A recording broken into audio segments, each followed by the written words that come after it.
Well, here we are at the beginning of July, and I'm going to say a few words about Ukraine. This will go out on the 4th of July, I guess. So there you go. What to say about Ukraine? I want to give you the Russian position because I think it's very important that you understand this if you don't already.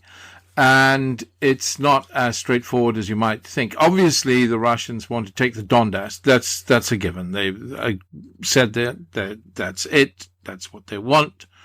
I personally, genuinely believe that's the limit of their objective. Well, they claim other objectives, but really, this has been too costly a war for them. So Russia wants the Donbass. It will take the Donbass. It will expend endless lives until it takes the Donbass. It's an existential issue for them as far as they are concerned from their perspective.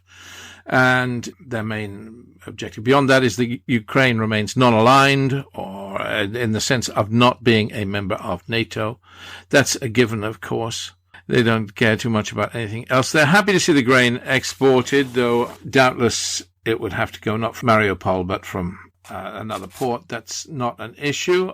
It is an issue as far as regards time. We need a ceasefire pretty swiftly in order to get that grain exported. And that's difficult, of course, because of the need to take the Donbass. The mines, as you know, in the Black Sea were put there by Ukraine in order to protect its ports from Russian warships. So they're not Russian mines, they're Ukrainian mines. Of course, there is that absolute caveat in times of war. Warships are not allowed through the Straits at Istanbul into the Black Sea or out, or at least they can return to their home port, but that's it. They can't travel any further. Which means what? Means that to get British minesweepers, Britain has the best, the most elite minesweeping capability in the world. Get British minesweepers in. There are, I think, 11 ships the Royal Navy has that are outfitted suitably for minesweeping. It's a thing that we do well. We do it effectively. We're good at it. So we need a special agreement to let the boats in, but that could be done. Not a problem. Just needs cooperation from Turkey, a little high-level discussion. It can be done instantly. And you're worried about the insurance for the boats that are in there that are going to ship the grain? Not a problem. There are plenty of boats already trapped in there. Yeah, no, it's not a problem because Britain and America can underwrite the insurance on the boats. You don't need to worry about that. So that's doable. Vital that the grain is shipped now. Why? Because there's grain standing in the fields. So what? So the grain can be shifted. It's not a big deal, but it has to be done at once. We need the agreement at once. We need to stop messing around. And then that can go. Otherwise, we're going to see all that beautiful grain burnt in the fields, and the children of Africa will blame us quite rightly. Well, they won't. We'll make excuses, but it will be our fault. The issue of peace talks are very difficult. You could have a ceasefire just for the grain, and that could be negotiated if there's a political will. But you see, it's difficult, isn't it? It's difficult for us, for Britain, America, and the rest, to accept a ceasefire on that basis, let alone the Russians, who don't want to stop fighting until they've taken the Donbass. But I think the Russians could be bullied into it with the right approach. That seems the implication of the talks we've been having with them. And we've had extensive talks, obviously, with people from Russia. The problem is that Russia's kind of changing a problem. Maybe it's not a problem. Russia's changing its political philosophy to one of what you might call rationalism instead of nationalism.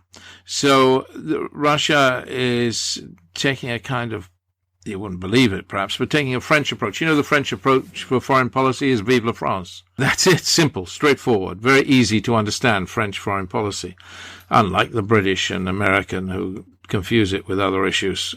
Russia's moving towards a French-style foreign policy, along with China. China and Russia now are in close alliance, reinforced, of course, by Biden's approach with regard to Taiwan. His recent statement at the meeting of the Quad, whereby he said that America would go to war for Taiwan. Unfortunate, misguided remark on Biden's part, but there you go. He said it, and of course that drove Russia and China, China closer to Russia. So it's an interesting time, and this kind of pragmatic approach to foreign policy. I know you won't think it's pragmatic when so many Russian lives are being lost. The number of Russian boys who have died quadruple the number of Ukrainian lives lost, no, without a shadow of doubt, including civilians. And of course, that's not the point. Russia doesn't think that way, unfortunately.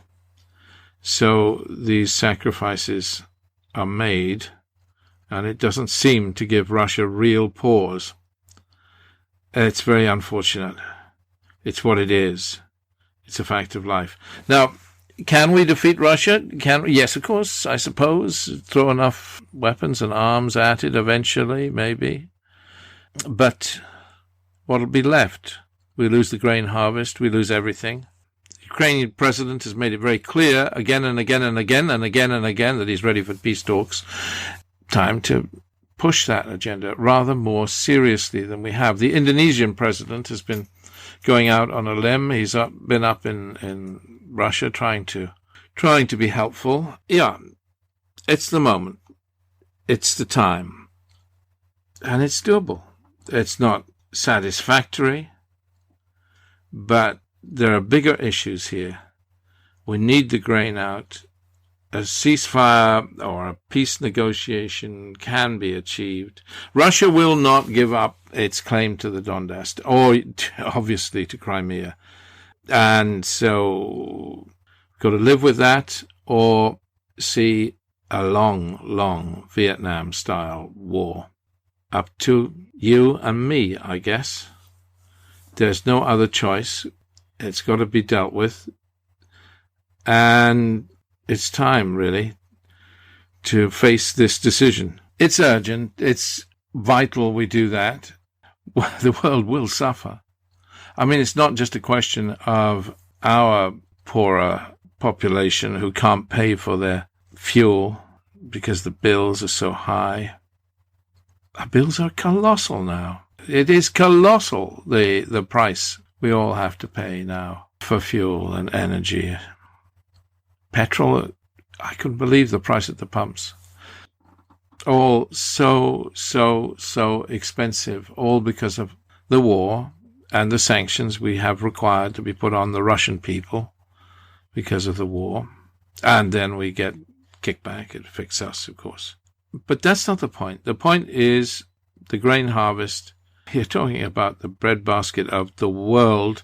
Of course, Britain can produce vast amounts of grain if we change our policies. We can go back to our old wartime policies. Britain used to produce, 10 tons, 10 tons an acre. We used to produce had more agricultural production than Australia, New Zealand and Canada combined at one point, right through to the 70s. But that's over. We have a different approach. We can go back to that intensive agriculture, that heavy subsidized grain production. We can go back to that. As can other countries of the world. We can make up for the shortfall because of the absence of Ukrainian grain. And we can do it on a huge scale and throw the chemicals at the land and produce mass. It's doable. But far easier to swallow our pride and negotiate a ceasefire now, before the crops in Ukraine have to be burnt in the fields and the children in Africa start to starve.